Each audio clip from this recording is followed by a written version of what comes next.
Good afternoon, ladies and gentlemen. It's a true honor to be here and to be in the company of so many leaders and so many people who are working and acting in this terrific field, which is the field of energy innovation.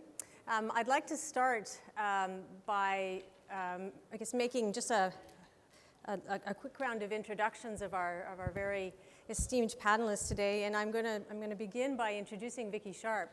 There have been many references today to SDTC, and I'd like to just take a moment to say, you know, it's one thing to be the president and the CEO of SDTC, but I think it's another thing to be the founding president and CEO of SDTC, and to be the person who had the vision to take SDTC where it is today. And I want to make sure that we all know that.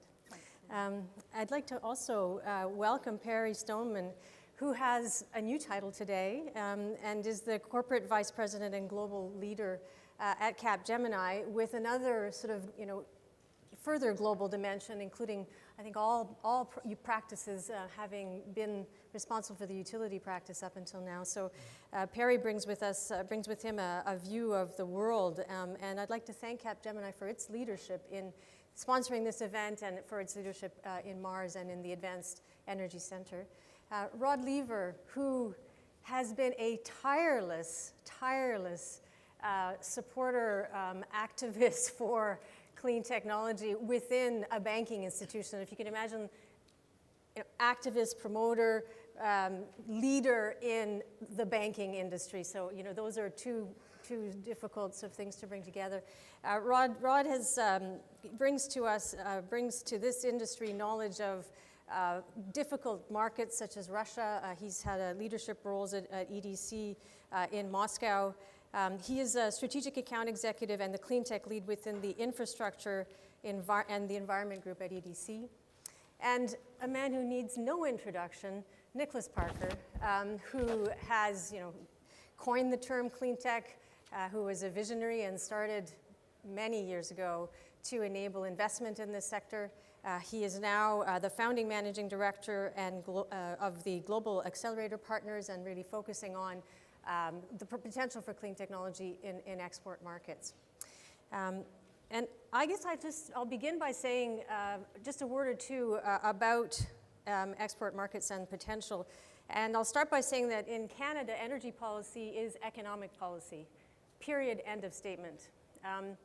I think it's also important for us to think about the fact that energy innovation policy is also economic policy. And we saw that in the panel right before this one, in the, you know, many instances and examples of clean technology as an enabler of our established sectors and as a device for productivity, competitiveness, et cetera, within our established sectors, be it the oil and gas sector, utilities, buildings, forestry, and, you know, I think you saw that in spades just a few moments ago. I'd also like to suggest that moving forward, energy innovation policy will be economic policy in and of itself. And to illustrate that, I think it's important for us to just have a sense of what the Canadian economy is. We have a $1.8 trillion economy. And of that, about a quarter are exports, so about $450 billion.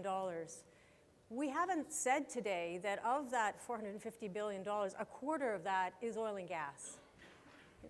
You know, let's just pause and let that sink in. Oil and gas is 6% of Canadian GDP. The other 6% of GDP is all natural resources. That's also all other natural resources, so not oil and gas, mining, forestry, et cetera. So those natural resources represent 12% of GDP for Canada. The remaining exports are basically broken into two groups: planes, trains, and automobiles, and all else. And I think it's also important for us to know and to say that we've lost $25 billion worth of exports in planes, trains, and automobiles over the last 10 to 12 years. And a great percentage of that has been, the impact of it has been in this province. So when we talk about clean technology innovation as being a force for economic opportunity, I see that at the scale of the aerospace industry as a definitely achievable goal, and at the scale of the automotive industry as a stretch target. So when we talk about goals, we're talking about meaningful percentages of Canadian GDP. And so I'd like to just put that out there as the context for this panel on exports. So we're going to begin with Vicky, who's going to kick us off with her views on the potential for clean technology in export markets. Thanks very much, Céline. Thank you for your kind comments. So hopefully we're all pumped here with what I think is the next big step for clean tech, which is reaching out into the global markets. But just before I get into that, just a little thing on STTC. We work on behalf of the Government of Canada to essentially build clean tech companies, and we do that by taking them out of the lab and into the marketplace by funding in the famed Valley of Death so that they can actually test their technologies and their solutions in real-world applications and prove to industry and customers that it works. So that's what we do partly, but it's not just about the funding. The critical other component, and it really is a privilege to do that, is to work with these companies to help them build their value proposition, their business plans, frankly, to help partner them up because they're little companies, they are attacking large markets, as Céline has just said. There are big players, they're usually multinationals. How do we do that? We need to scale the companies, and we do that with helping mobilize private capital. So for every dollar of federal monies that have gone into STTC, we've been able to leverage that up 14 times with private capital. The other component of this is that we need, though, to do all of this through partnering. So our tagline at STTC is partnering for real results. We have an innovation ecosystem in this country that has many highly competitive and fantastic characteristics. However, it is not truly an ecosystem. We are fragmented, and that'll be sort of part of my comments, is that there's a lot of willingness, I know, but we need to actually do this formally. Ad hocism is not going to get us to the level that we need to be at to compete globally. Partnering is obviously absolutely critical. We can't do that without it, and there is an issue about size as well. Certainly 90% of our portfolio companies are SMEs, and their targets are multinational companies. And how do you break into those? And the same challenges that you see in that regard is faced when you start trying to get into global value chains. So the good news is that Canada has many, many great companies. We're fortunate to manage one of the largest clean tech portfolios globally, about 250 companies worth over $2 billion. And we really want to be able to ensure that we're building those value propositions into our domestic economy so it itself is more productive and competitive and the move out. Why are we focusing on exports now? Well, part of the reason is we've been around long enough that we've got great companies that are mature enough to be able to go out into those markets. The Canadian market in itself is not large enough. If we want to have household names in Canadian clean tech companies, we've got to go international.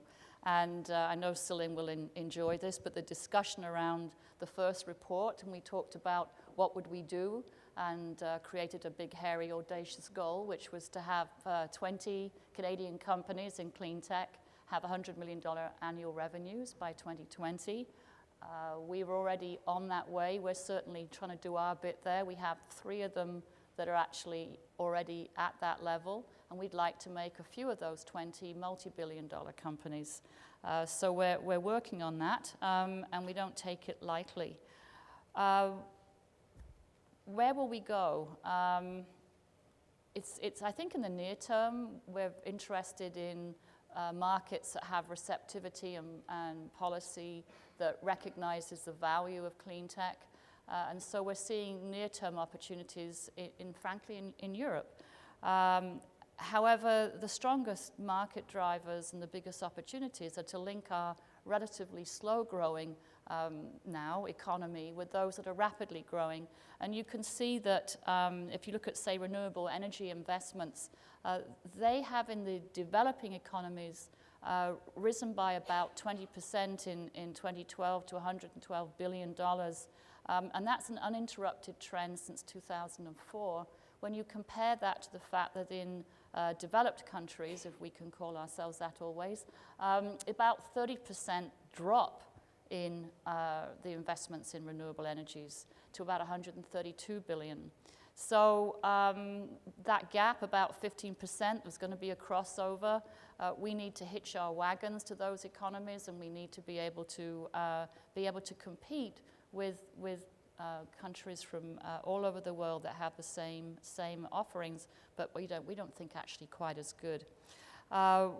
We need to find ways to look at not just policies, but how we're going to help our companies when they go out there. Are there ways of trying to help them protect their IP?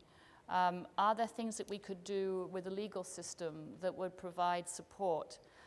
These are not companies that can stay in the market for 10 years to prove that relationship. They don't have the depth of capital that the multinationals do. How can we, again, join hands as an ecosystem and make us more competitive? I'm very aware when we go out there, and I'll give an example, we're working very closely with the UAE and with Mars. And when we're out there, we speak about how Canada is good at this. I'm aware that there was a mission a few months before from another province. And it's not as if we aren't all wanting to do well for our individual provinces, fair enough. However, how are we going to stand out versus France or Germany or Australia? I mean, it's not about Alsace competing against Southern Australia. It's about countries. And so when we go out there, I think we have to build that Canadian brand and look at value propositions that we all add in different ways so that we can say that Canada can really perform in this way. I will just talk a little bit about what we've learned, but I won't say too much because Rod's going to talk all about it.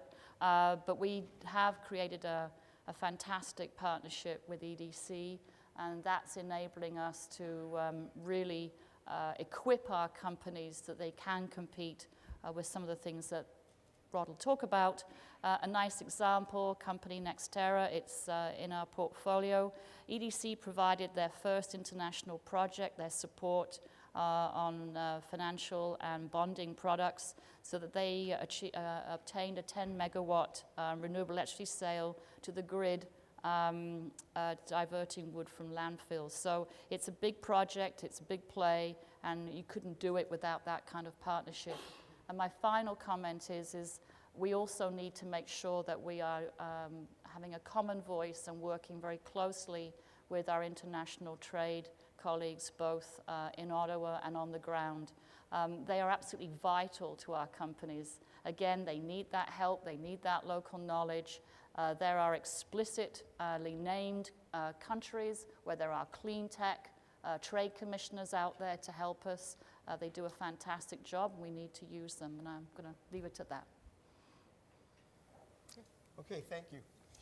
To build on what Vicky said, I'm going to take a bit of a different tact and talk about the market size worldwide. Right now, the utility industry and to some degree the energy industry are going through a massive transformation. Right now, the grid is going from analog to digital. Every interconnected inch of that is becoming a network, and on that network we're going to put sensors. And those sensors are going to tell us what consumers are doing. It's going to tell us how the grid's operating. It will predict what will fail if the temperature rises too high. It will predict what will fail if it gets too cold. It will help us manage it better, far more cost effective with high reliability once we get it all censored. That's a massive transformation. The second one that's hitting the utility industry is we're moving from centralized generation to a mix of renewable decentralized generation. And when you put that out in the field, it's good for the grid if you get it to the right locations. It's difficult for the grid if you put it in the wrong locations. So we need IT and technology to help us not only map out where we're going to put it, but to manage it and control it. And the third thing hitting the utility industry specifically hasn't anything to do with the utility industry. It has something to do with the worldwide phenomenon of social.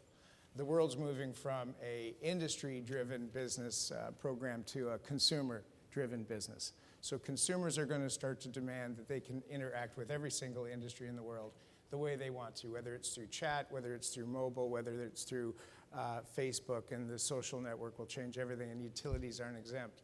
And then on the oil and gas side, we're putting assets in places we've never put them before. We heard the example of trying to get the oil out from down deep. We have subsea going in around the world. We have to censor those assets. We actually need a digital rendition of every single asset if we want to manage those implementations effectively. So IT is at the core of all of these transformations. And if I give my estimate, and I do travel around the world regularly, I'd give the grid, maybe we're 10% in to what needs to be done, okay? Ontario's a leader, 4.7 million smart meters deployed, one of the very first leaders. California was the second. Those are the two leaders in the world. Sweden did it first, Italy did it second, but those were kind of generation one implementations just really for meter reading. This province was a leader, is a leader in smart metering, as is California. Good news is our colleagues from the United States partner extremely closely with us on the Green Button and other initiatives. So massive opportunity as it relates to the smart grid modernization. I think on the renewable side, we're maybe 3% in worldwide. So there's massive opportunity to get out and deploy it. And social, I won't even try and predict what opportunities are there or what utilities need to do about that. So there's this huge opportunity in the world. Where does Canada stand in competitiveness? I know from traveling the world that people from Toronto that worked on the Toronto Hydro, Hydro One, Toronto programs are welcome anywhere in the world to talk about what we did here in Ontario. Clearly a leader. And to demonstrate that fact, we have Ravi from Hydro One, who's in India on a regular location. I frankly see him, even though I'm a Toronto citizen, I see him in India more often than I do here in Toronto. But he's down there helping India shape their policy and being an ambassador for Canada on a regular basis. But in addition to that, we've had customers from Sweden, United Kingdom, United States, Australia, France come to utilities here in Canada to see what we've done and see how everything's working. So we are a leader. Now, not to be complacent, what I'm seeing is a lot of new innovation with companies. And I see Ron over here from a company that I was introduced to yesterday, Mbala, real-time DR. It's exactly what we need on demand response programs, real-time in a small Ontario company. Wowed me in a 20-minute session yesterday, and we're going to try and find a way to help them to market. So huge market, massive need, technology at the core. How do we get out there? How do we help these companies, as Vicky said, get there? It's going to be a challenge. So Capgemini is a global integration company, 130,000 people worldwide, operating in most countries. In the utility sector, we're extremely strong. We're highly ranked. And we know probably 80% of the target companies that you would want to take the clean tech companies to. So what we can do for you is, one, help vet the business proposition and the sales plan, because we're going to be beside the Canadian companies that we're going to take internationally. So we'll help them with the messaging. Two, we won't take them to a company that's not ready to buy. Let's not waste their time. Let's not fly them around the world. Let's qualify it out. And three, if we make the recommendation, there's a high percentage that they'll get on the RFP. We can't make them win, but we can certainly get them to the game. So I completely agree. I know my colleagues at Siemens, my colleague at IBM, we all feel the same way, that we want to help these young companies. Now, Céline asked me a tough question yesterday, and I have to give her credit for that. The first time we met, she said, the system integration companies really help small companies. And because her experience from 9 years ago was that we don't. So I had a night to sleep on it. And the answer is kind of straightforward. 5 years ago, 8 years ago, we had 5 partners: IBM, Microsoft, SAP, Oracle, and who am I missing now? HP, thank you. And you know, the vast majority of our work was with them, and we still continue to work with those partners all the time. However, I was talking to our CTO yesterday, and he reminded me that we might have about 30 to 35 additional partners that have shown up in the last 3 years. Google, Amazon, Pivotal, all kinds of new technologies that are coming out of the disruptive technologies of cloud, mobility, analytics. These companies are changing the world. The other group of companies we're working with far more often are the industry companies, the GEs, the Siemens. We absolutely have to know how to stitch some of their technology together. So our partner ecosystem's completely changed. And one of the things we want to do as a business is start to bring elements of startup companies into a broader solution set. Work it here in Mars. Make sure it's a value proposition where the startups in Canada fit quite well within a larger solution. And together take those solutions to industry. So I think there's a very strong channel in the SI community. I'd encourage you to go talk to my colleague over at IBM, Bruce. He's here. And the colleagues from GE and Siemens, I think they would agree. Heard in the presentations, we all have to learn how to partner. And I think Mars and what the Ontario government has done here is fantastic. And we've just made a commitment to Alberta to get some more people out there to do similar things in that province. So thank you. Yeah, so I'm going to talk about something which, when I wrote the name of it was talk about bankability and why that's important. And I hope that, when I sort of announce we'll talk about that, we won't put everyone to sleep and what exactly is interesting about bankability.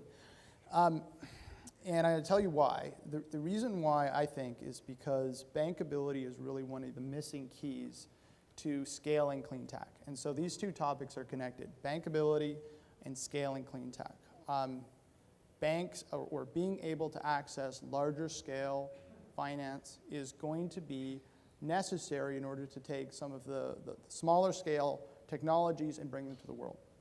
So a little bit of background. I'm with EDC, and EDC has a clean tech strategy. What EDC does is we're Canada's export credit agency. We basically do lending, we do insurance, and we have an equity program. So what we realized was we're kind of uniquely positioned in that we understand how to look at companies from an equity perspective. We have the public policy mandate. We're owned by the Government of Canada. It's our only shareholder. Our real reason for being is to fill gaps in the marketplace and to be able to do that in a way that takes Canadian companies abroad. So we looked at the clean tech challenge and we said, what is the gap in the market? And we know that there's a fair amount of players in the equity space, although you could argue that's also underserved, and we're working on that. But the real gap, and this is where we were talking to STDC, and we understood some of the challenges where STDC has done a fantastic job in taking companies through technology demonstration and de-risking, retiring a lot of the risks where they're just about to really go fully commercial, if that's a fair point. Yep. And Céline actually, in 2010, and every year Analytica publishes a report that talks about the status of the Canadian clean tech industry, what it's accomplished, what its challenges are. But one of the things that you had written in that report was, the industry at that point in 2010 is going into an intense period of commercialization. Larger sources of capital are required. So we all know that, right? We know that larger sort of sources of capital are required. No big deal. But the question is, what do you do about it? And coming back to what EDC does, so we're a lender, we're an equity provider, we're a provider of guarantees to help support banks. And so what solution did we bring? And our clean tech strategy is really about what I would call bridging bankability. So companies that have progressed through STDC, and they are at the later stage of that, they have been, as another example, some of the work that Mars is doing to help bring companies through the early commercialization. What then? And that's where we designed a program where we look for some really key attributes to be there. The first is, as I said, has the technology risk been largely retired so that we as an institution who are not experts on technology, do they have domain expertise investors on board? Can we take some comfort in that? And then some other factors, like one of the key things was, have they just got their first big contract, and can we get a cash flow comfort from that, and be able to sort of really be able to take them from kind of a developmental stage where they're funding themselves largely through equity, and cash flow and monetize that first large contract.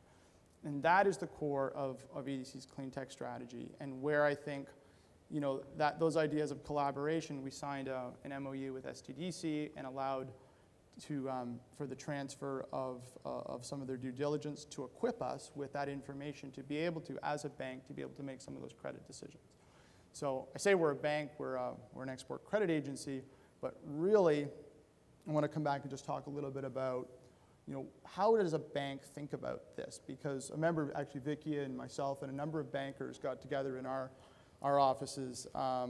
This would have been over 2 years ago, more. And really the key question is, how can we get banks more interested in or able to finance clean tech? And really the reality is that banking is not suited, so lending is not really suited to taking technology risk. That is really the job of equity investors. And you know, once you kind of realize that, it's not a question of the bankers being bad guys and they're just not interested.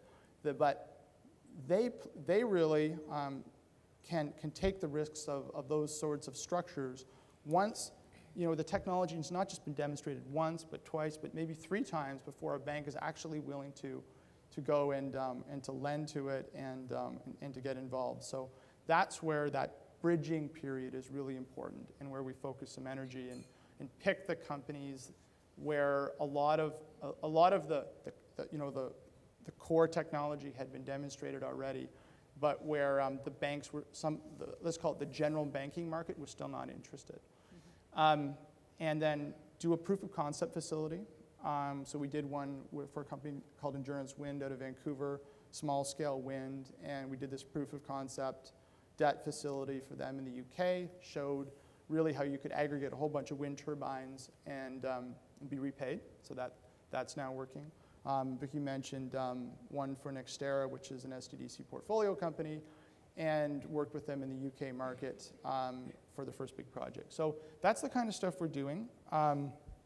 We're also working with our partners in helping take these companies abroad, but I won't talk so much more about that now, but happy to maybe talk about it some more in discussion. Great. So, hi everybody. I just thought, you know, so often at these conferences, the complaints from people in the private sector is we don't have political decision makers in the room, right? And we've had the Premier with us pretty much all day. So, Premier, we really appreciate you and other ministers being here. I think this will help make this event transformative. Thank you.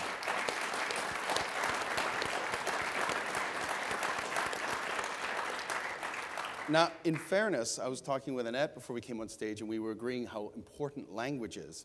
And just hearing Rod speak and talking about equity and credit, I just wanted, for the Premier's benefit, to let her know that equity is not about social inclusion in this context.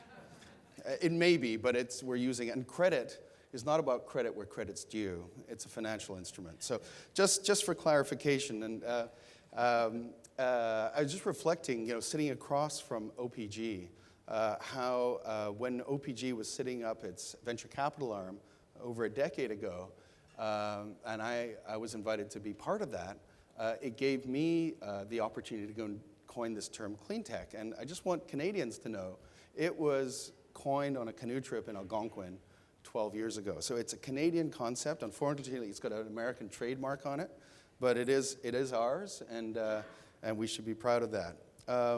So that was 10, 12 years ago, and the reason why I'm sharing this is why the globalization story is so important now. Because 10 years ago, it was about convincing Wall Street that PV stood for, yes, present value, but for photovoltaics, and Bay Street for that matter. And over the last 10 years, we've seen not only a domestic innovation ecosystem emerge in Canada, but also around the world. About $60 billion has been invested in over 4,500 rounds of financing for clean tech startups and growth stage companies around the world. And we are now at the stage, as we've heard all day long and on this panel, ready to take growth stage companies into growth stage markets. And that's the new opportunity. And that's why when I stepped away from the clean tech group, I set up this company called GAP, Global Acceleration Partners, to take growth stage companies from Canada and elsewhere into so-called growth stage markets. And I guess if we're looking for new language, Vicky, we can say emerging and submerging economies. But I'm on the language kick here. So what we're doing is we're taking these companies who respond to the global megatrends of energy, food, water, and urbanization into places like China and beyond. And we think you can have impact at scale and get rewarded for it rather significantly. So it is worth going through some of these numbers again. So if we've got a whole pile of innovation in Canada and in the Western world, then what's going on, particularly in emerging markets? Because yes, there are things to do in Europe and in the States, but I think we really need to have a common base of information around what is going on in the Southern Hemisphere and so on. So not to quote competing consulting firms, but I will bring McKinsey in here, with due apology to Capgemini. Their study looking at resource productivity pointed out globally and how we need to do more with less, as we all know, that 85% of the resource productivity opportunities were in so-called emerging economies. Right? 85% of the opportunity to do more with less exists there. So if you take that observation and you take changing consumer values, as we've got here, the ability of the governments to invest very significantly still without some of the challenges that we have in the West. And if you look at extreme weather events that are happening here, by the way, congratulations on the climate change simulation going on outside. That was a really remarkable feat, Premier. Very, very, very impressive. And timed with the opening of this building, so it was very good. But if you look at all these drivers, these perfect storm drivers that are coming together, it means that in some cases, the market opportunity is 2 to 6 times, if not an order of magnitude, bigger in these economies. But we don't know how to go there because the industry that I come from, the venture industry, the venture capital industry, is by definition parochial. It's localized ecosystems. And so that presents a huge challenge. So if you look at the numbers, though, just from a population standpoint, when I was born, the world had around 2.5 billion people. By the time I'm dead, it'll have about 9 billion. And the growth is not here, as we know.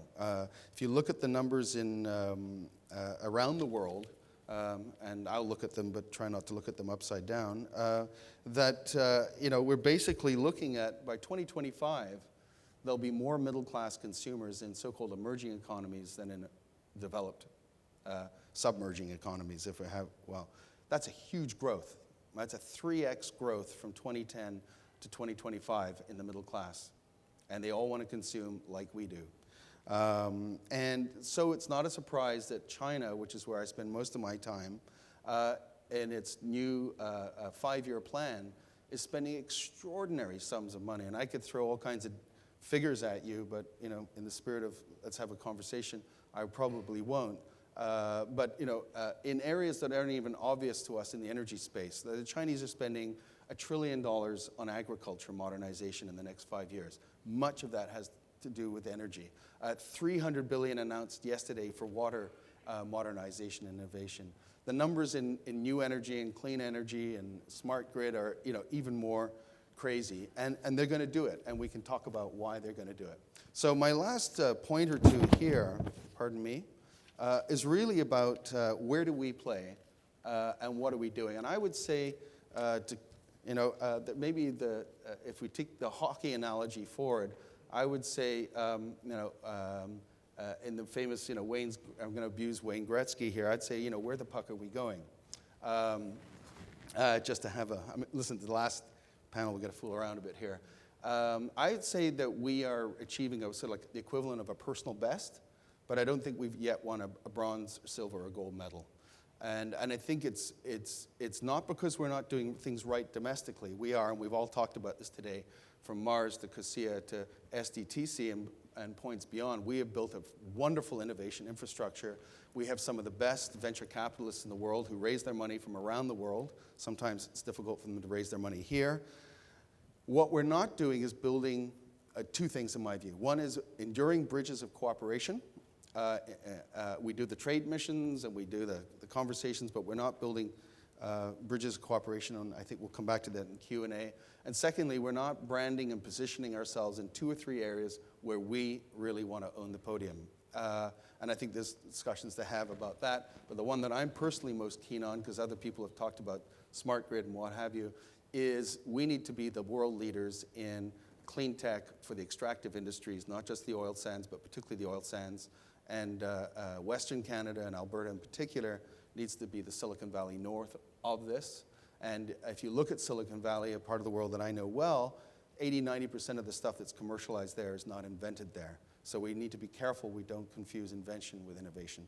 So, Céline, back to you. All right. We'll have just a round of questions, and then after that, open the floor to you all to ask your questions. Vicky, you know, in this personal best world in which we're currently performing, our companies, well, 3/4 of our companies are exporting.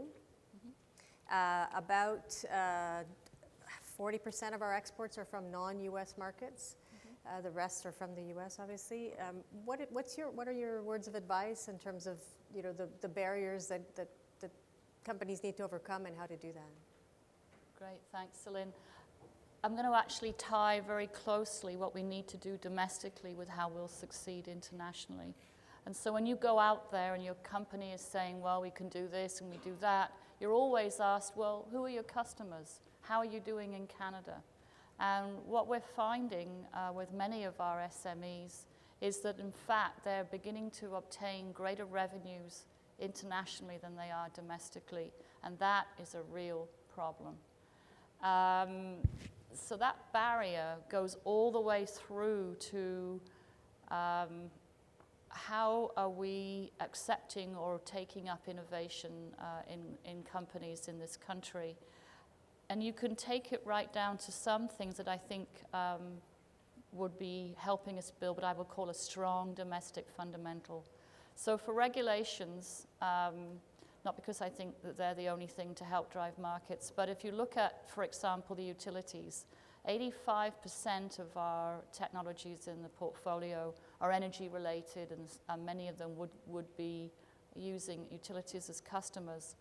And they don't innovate to the extent that I think they would like to, because there isn't really a motivation for them to do that if there isn't a rate-based mechanism. So when we look at the standard sort of discussion with the regulator, it tends to be, well, if you don't let it rate-based, we aren't going to do it. And we had a perfect example in Ontario several decades ago with energy efficiency. When it was rate-based, huge amounts of effort, lots of creativity, improvements in adoption of technologies here, and that meant that they were stronger companies to go internationally. But we don't see that. In fact, we're absolutely delighted to have partnered up with the Canadian Gas Association because they're going to take that risk. But you do need to have commonality of regulations. Why can't we have that across the country? It doesn't mean that they aren't applied to meet the different provinces' needs, but we have to have consistency. Same when we're building product lines, why would we want to have different standards or requirements for product lines across this country? If we're going to sell a product that's Canadian branded, then the bigger the market that can be domestically obtained, the more ability we have to go out internationally. So I would say that that's a real issue. IP protection. There's an enormous amount of money that companies spend, and for large multinationals, it really is in the hundreds to billions of dollars. Little companies have to register their IP. It's what they've worked out of garages for and mortgaged their homes for and everything else. But it's not always very easy to do. It's very expensive.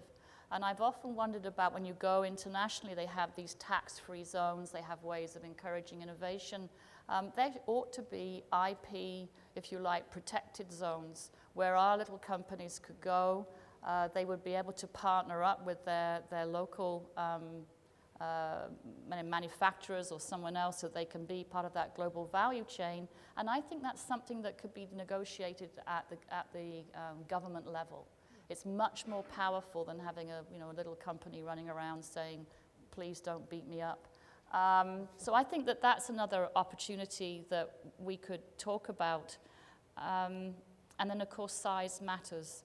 So the breadth of capacity to be able to hang in there and prove that. And I talked about it a little bit at the beginning, but truly strengthening our ecosystem so we have a linked number of value propositions so a customer isn't faced with talking to one company with one piece of the solution, particularly relevant, I think, for things like smart grid. I know they aren't going to do that if they don't know the rest of it isn't hooked up and it doesn't all work. So that we can see packaging of innovations across this country. And there are great innovations to do that with. And again, that kind of linkage and partnership, I think, will make us more powerful as we go internationally. So just a few suggestions.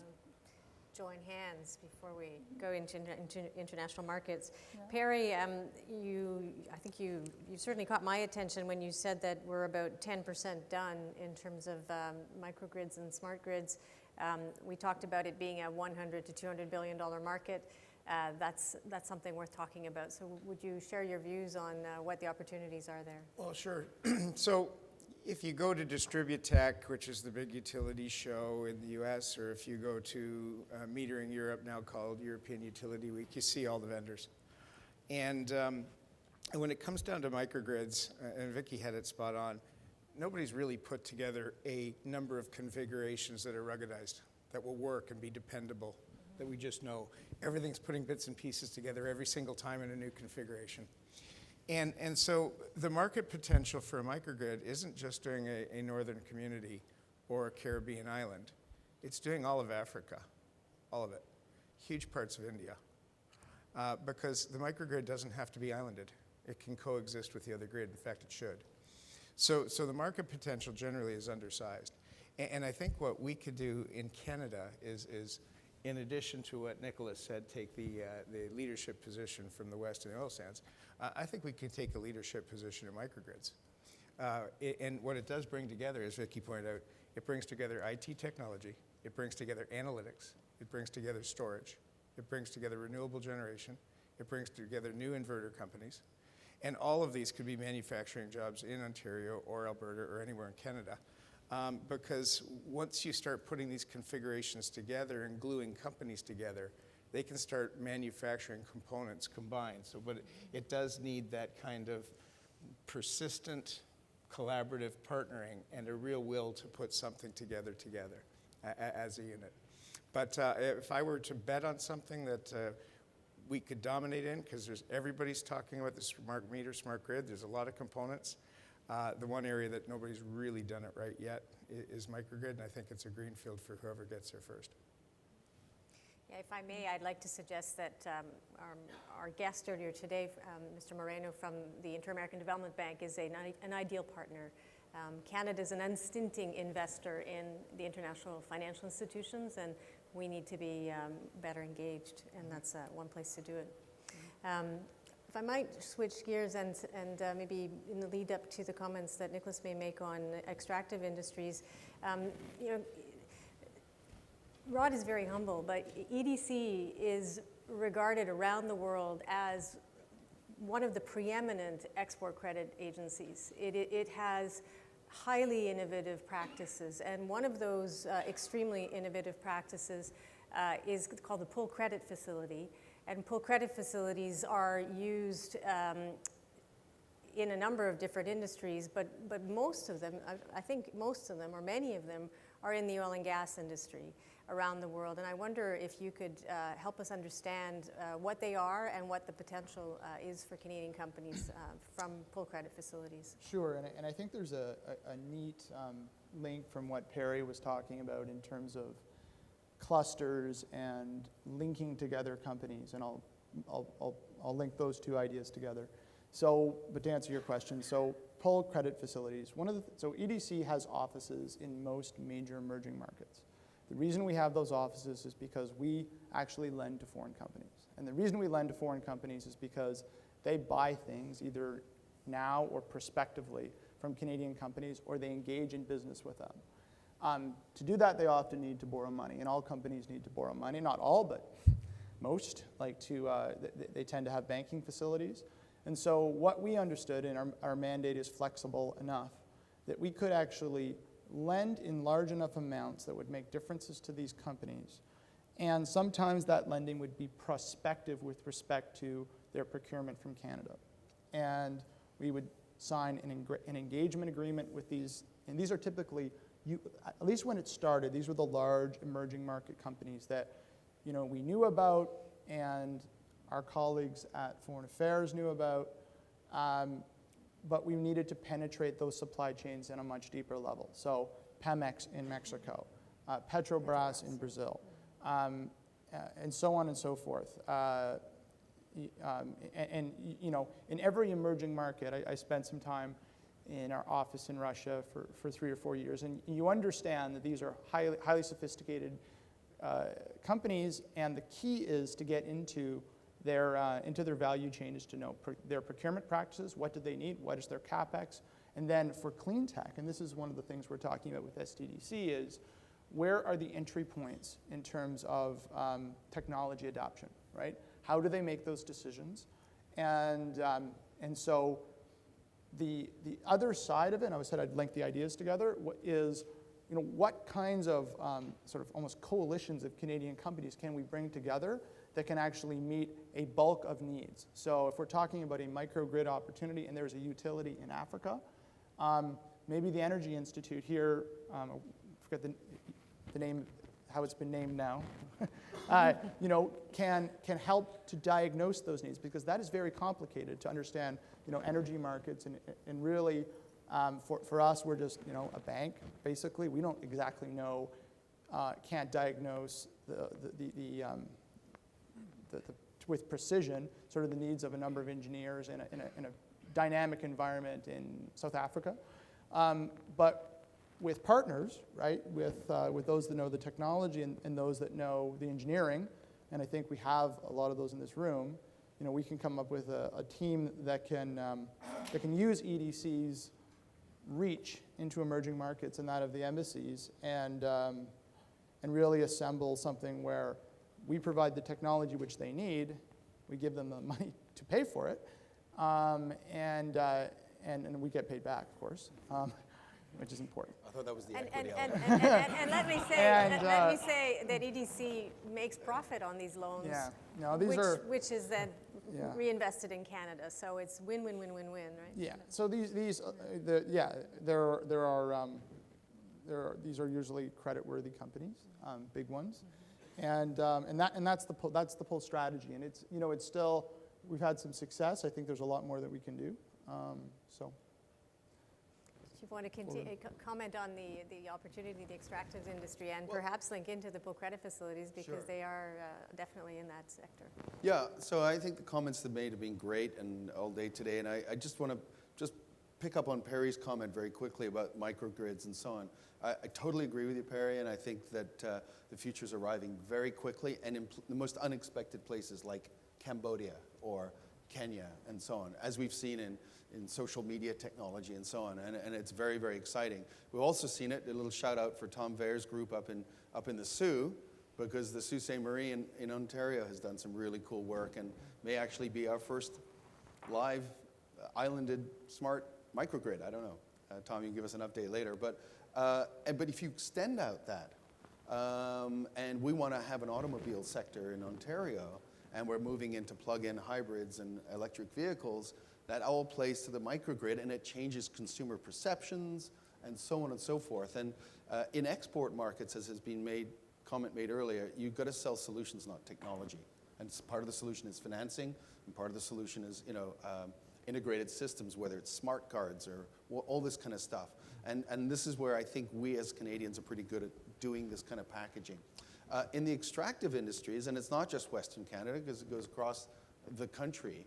If you look at us, if we look at ourselves, if we're not going to be the leaders in knowledge-based industries around extractive resources, then who is? And we've seen how we've lost a march in some sectors over the last 10, 20 years. If you compare our, I'll be audacious here, but the pulp and paper industry versus the amount of R&D that they've done in Finland, and you look at the relative financial health, we're slow. We're not as quick as we should be. And I think we do have to up our game rather radically. That said, because otherwise I think we're going to end up being branch plant economies. We're going to end up adopting other people's solutions. Now, what we're seeing is that with big corporations, both state-owned and often typically owned by large families, whether it's Indonesia or China, is they have the balance sheet, they have the motivation now, and they have the connective tissue to be our partners. And whether it's a Sinopec in China or a Lipo Group in Indonesia, they're making investments, they're coming here. So the last point I really wanted to make, Céline, was we're thinking about export, and I think it's got to be more of a two-way thing. We want to attract investment here. We want the foreign investment. When there's a leading company out of China or Korea and they want to come to North America, we know the US is the prize, but Canada's a pretty good place to set up if you want access to Europe or the States or Latin America and so on. So I think it's more than just getting on a trade mission, hoping we get a purchase order, hoping Rod will finance it, and job done. It's got to be more sophisticated than that. And so there's examples of things that are coming together. One thing in Ontario that we're hoping to do with a major state-owned enterprise is to bring them together as a partner with Mars and others to fund joint ventures. So when things come off the conveyor belt here and they're ready for global markets, they can be a partner. But when they've got companies that are ready to come here, they can bring them here. And we need to do things like that. It's not about signing MOUs, at least on the international level. That said, government is really important. So all these initiatives that governments are backing are the essential seals of approval. And I would just concur, Céline, in your last comment, which is we actually have EDC is held in high regard, and our Trade Commissioner service at the federal level is also held in very high regard around the world. And our ethnic diversity, which is something that hasn't come up today, is still something we all celebrate, but we haven't really harnessed it, except for Ravi being a one-person evangelist in India for microgrids. We haven't really harnessed it, and maybe Ravi, you're Exhibit A, but we need a couple of million Ravis taking advantage of our understanding of different cultures and our personal relationships. We can do much better. And I feel like I do need to, echo the comments made earlier today by Chris Henderson regarding microgrids and Aboriginal Canadians and the investments that, we should enable in remote communities in a way which is meaningful and can provide both proof points and benefits to Canadians. I wanted to just very briefly touch on the fact, operationally, the government of Ontario has trade commissioners who are in Canadian embassies around the world and work side by side, EDC colleagues. And I have to say that a great example of that is the embassy in Mexico, where the Canadian federal trade commissioners are there, the Ontario trade commissioners are there. There are people from Alberta and EDC all together, and they work together as a team. I'm just going to throw out one more theme, and I hope someone in the audience will perhaps ask a question about this. Our companies have invested cumulatively, since we've been counting, about $5 billion in R&D in this clean technology industry. And 3/4 of that has been invested by companies that are relatively small, say less than $50 million in revenue. So the concept of stickiness for our companies is also important. So, holding hands, aggregation solutions, but I think we also need to think about stickiness. Now, on that, I'm going to ask that the microphones come out and that we come and bring them to people who have questions. I know, we've got one over here. Marie-Hélène Labrie.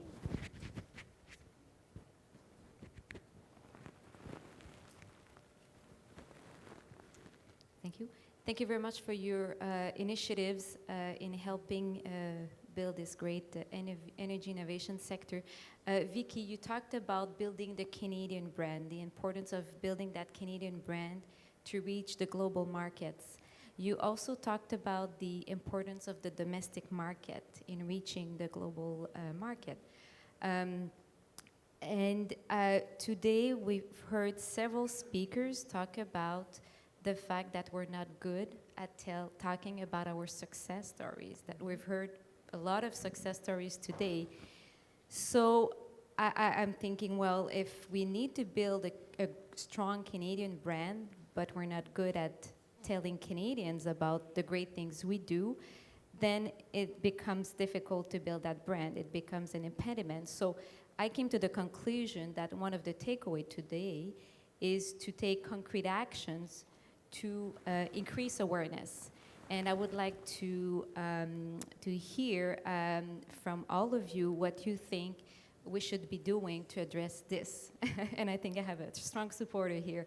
And I think make recommendation to the Council of the Federation about increasing awareness about the success and what we can do, but what we're already doing today.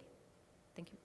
Should we start with you, Nicholas, and work our way? Well, oh dear. I was hoping for Chatham House rules today, but we're not going to get them. In fact, I think, hello world, we're being broadcast. Look, I spend my time in China. And the Chinese, for all their faults and all their difficulties and everything, they get climate change and they know how urgent and severe it is. And they're in their own way trying to get to grips with it. We've just appointed a new ambassador to China. The ambassador was the person who led our negotiations around climate change for the last 5 years, federally. And, we don't exactly have a great reputation out there in the world right now. It's not just this current government. It's previous governments in Ottawa who've dropped the ball on climate change. But when you've been the negotiator that led Canada to withdraw from Kyoto, and you're in China trying to talk to them about clean energy cooperation, it doesn't go over well, frankly. It makes it really hard for those of us in the private sector. And I'm saying this at risk of having things thrown at me, but it's the truth. And it's very challenging. We get out there and we try and sell, but we're not listening. The Koreans have the same difficulty with us. So we're not walking the talk. And the Canada that people have come to know is not one that they recognize right now. And until we get the broader notion of what Canada wants to be in the world, and I don't want to be partisan here, and it's more than just about short-term gains and so on, we're not going to have credibility in the broader branding. And so I feel that very strongly. I experience it every day I'm out there in the world. Being from Toronto makes it even worse. It's a double whammy. But we've got to have a more inclusive view of what we want to be in the world, and it's about exportable excellence. We won the lottery here, and if we can't get it right in Canada, why on earth should we think that other people can't get it right? Why on earth do we think the Indians, who are 90% dependent on imported oil and have a huge balance of payments problem, why would they come to us to take us seriously? So we've got to walk the talk. We've got to have a better way of communicating what we really want to be in the world, rather than just good guys and bad guys. And then we've got to go and prosecute it and be a little less shy. And maybe we need to bring in some of our great comedians and others who've done so well in LA and so on in the last generation and help us get it done. Rod, did you want to comment? Well, If you want my real view, I'll talk to you later. I will stay away from all matters related to those political considerations. But I don't think that that Canadians. I think first of all, you hear again and again the opposite, which is that a great strength of doing business abroad internationally is that people like doing business with Canadians. So that story is actually well out there. However, the flip side of it that you hear a lot of is actually we're not aggressive enough.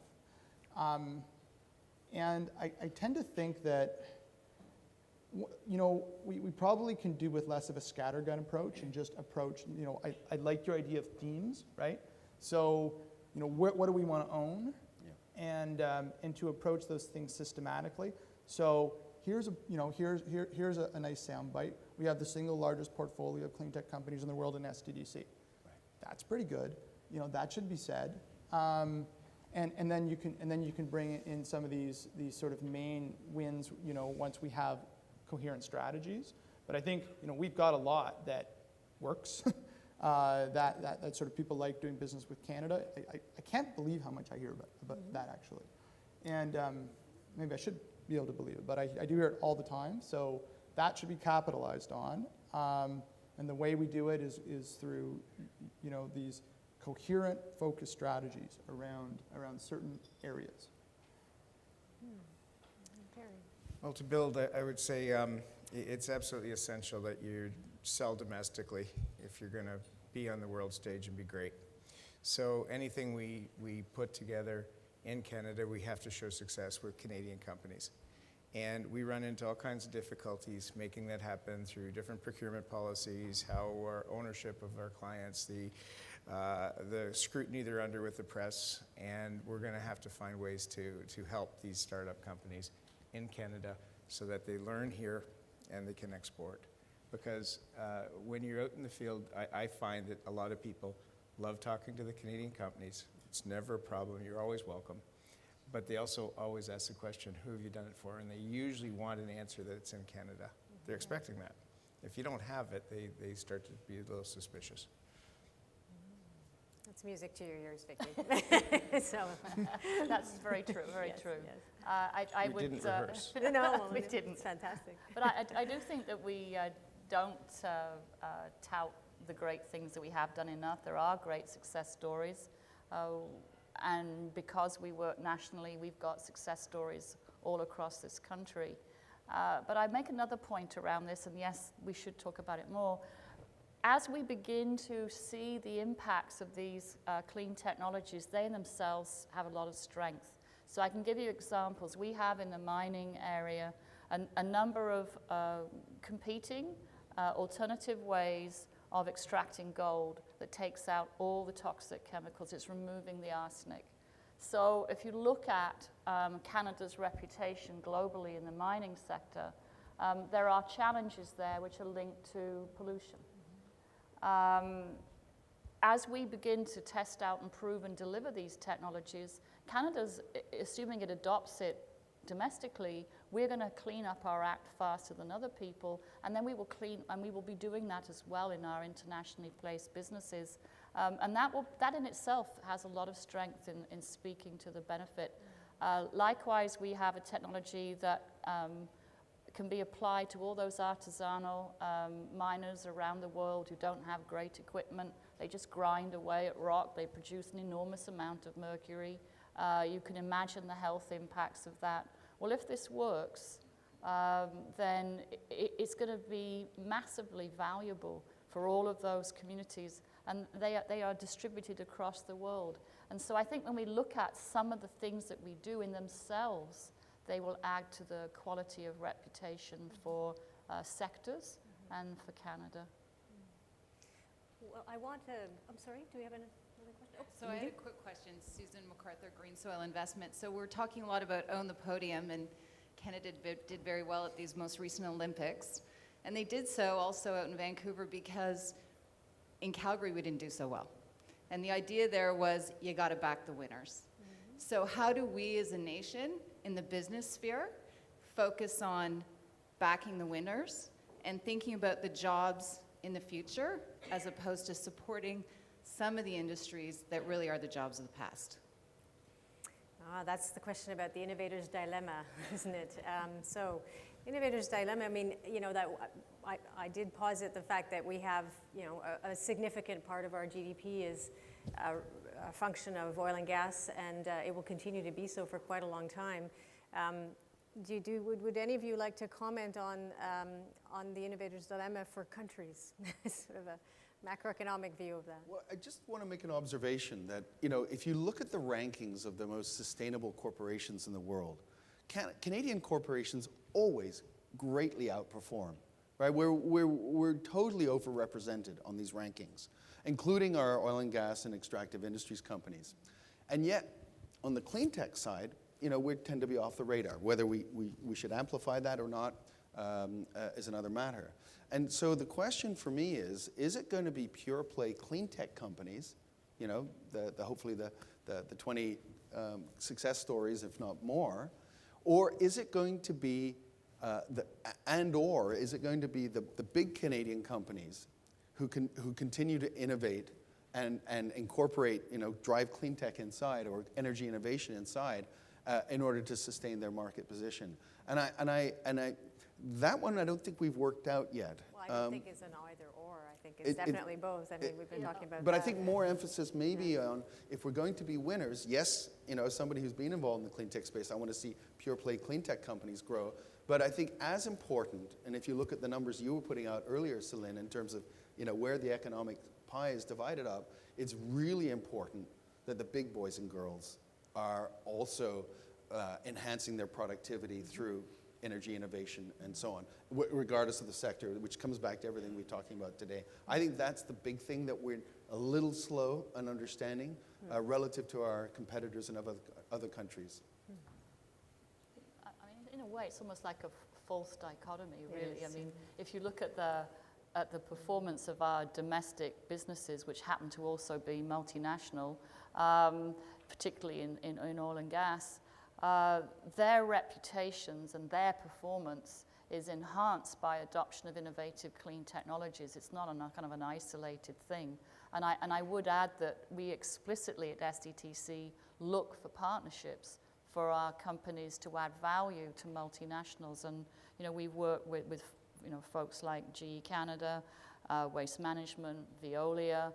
I could add a longer list, but ultimately this is one of the ways that we track faster into the market and we help improve the performance of those companies. And of course for our little guys, great market access through a great hulking partner that gets some of that heavy lifting done. But so the integrated bit is to me the only way. Oh, we have another question.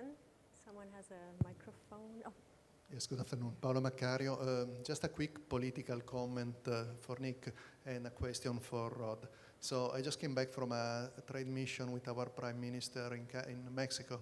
And indeed, everybody works extremely hard in there to help us. And yet I was facing the fact that our ministers were trying to convince the Mexican government not to get into the mistake of clean tech. Apart from this embarrassing situation, because I was the only token representative of the solar industry, the question is related to bankability and credibility, in particular for Rod. I'm trying to convince my foreign customers that the companies the solar companies in Ontario are worth the 25-year warranty that they are giving, because they are seeing, are you still going to be in business 5 years from now, let alone 25? Is there a solution that EDC or anybody can recommend? Yeah, thanks for the question. This issue of performance, right? So performance risk associated with small companies, especially when it's newer technology, is pretty central. And so to answer your question on what's available, we've got this product called performance bonding, basically. So typically what a buyer will ask is some sort of a creditworthy instrument that will be put up and which is callable, which is creditworthy. Usually it's an LC issued by a bank, letter of credit issued by a bank. And so we can backstop those obligations. Now, we're not going to do it for 25 years for a small company. That would be, multiple of 100 times past market. But there's solutions that we can work through to help credit enhance what they are able to provide. Because a small company that's got a relatively, let's say, small amount of net worth, the odds are that either their bank won't touch them or they're going to cause them to put 100% of collateral in a bank account, and that's going to tie up their growth for the next foreseeable future. So what we do is then gets that collateral released such that they can poach the instrument and continue to grow. But I would suggest to you, and we can talk further, is I think the 25 years is a very nice dream, but I think there's probably some solutions that are closer to market, which could do the job. Platform markets is where we could collaborate. One more, I guess. Hi, Tom Vare with the Sault Ste. Marie Innovation Center. And I need to thank Robert Jackson for adding curling to the discussion today. Obviously, Sault Ste. Marie, proud home of Brad Jacobs, who won the gold in curling this year.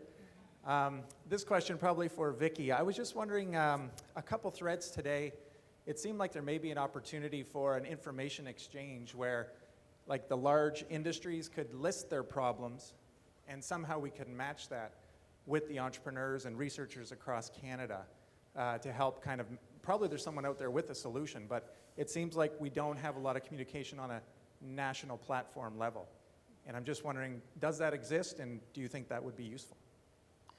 I think it exists in places because all of us have been involved one way or another with certain sectors on talking to them about what their aspirations are for their future and how they can solve various solutions. So there's a lot of material, and I think that's actually the trouble. There's a lot of it, but it's not all in one place.